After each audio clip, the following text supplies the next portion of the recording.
আমাদের বাবা হযরত শাহজালাল রহমাতুল্লাহ আলাইহির মাজারে ডান পাশে প্রাপ্ত টাকা গণনায় আপনারা দীর্ঘক্ষণ আপনাদেরকে অসংখ্য ধন্যবাদ।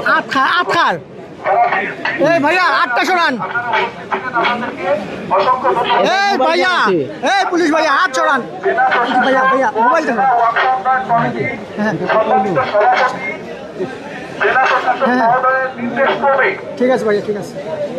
আমি এখানে আজকে যে টাকা পাওয়া গিয়েছে, প্রাপ্ত হয়েছি আমরা, এটা আমি ওনার নির্দেশ করবে আমি ঘোষণা করছি। আমি মোহাম্মদ সজল মিয়া, ওয়াকফ অডিটর, সিলেট জেলা। আমরা মাননীয় জেলা প্রশাসক মহোদয়ের নির্দেশ করবে একটি কমিটির মাধ্যমে আমরা এটা ডাক বাক্স শৃঙ্খলা করি। আমরা এখানে গত 18/6/26 তারিখে বিকাল 4টা নাগাদ আমরা এখানে শৃঙ্খলা করি কমিটির সদস্যবৃন্দ।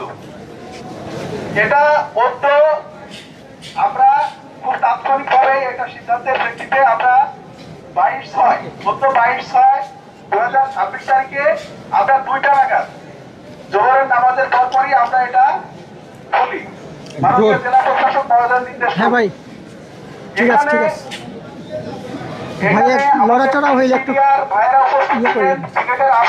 জনসাধারণ উপস্থিত ছিলেন, অতিরিক্ত জেলা ম্যাজিস্ট্রেট কিন্তু ছিলেন এখানে।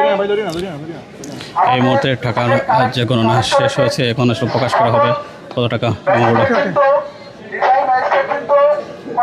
কর্মচারীরা উপস্থিত ছিলেন। আমরা যে মোট পিতলের ট্যাগ, মোট 3টি পিতলের ট্যাগ এটা আমরা শৃঙ্খলা করেছিলাম। এছাড়া মহিলা এবং থানার একটি ছোট ডাক বাক্স এটা আমরা শৃঙ্খলা করেছিলাম। আচ্ছা আচ্ছা, একটু দেখেন। শৃঙ্খলা করেছিলাম। এছাড়া আমরা জেলা প্রশাসনের তরফ থেকে আমরা 4টি এক্সট্রা ডাক বাক্স স্থাপন করেছিলাম। এই টোটাল 8টি ডাক বাক্স আমরা আজকে ডাবল লক করা অবস্থায় আমরা বলি। তো এতে মোট প্রাপ্ত টাকা হচ্ছে 17 লক্ষ নগদ টাকা, 17,65,549 টাকা।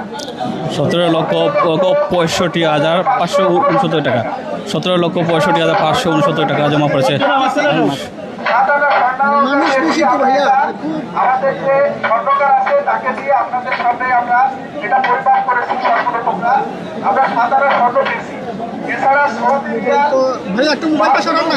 5 রিয়াল করে আমরা 2টা ভাইয়া একটু মোবাইলটা।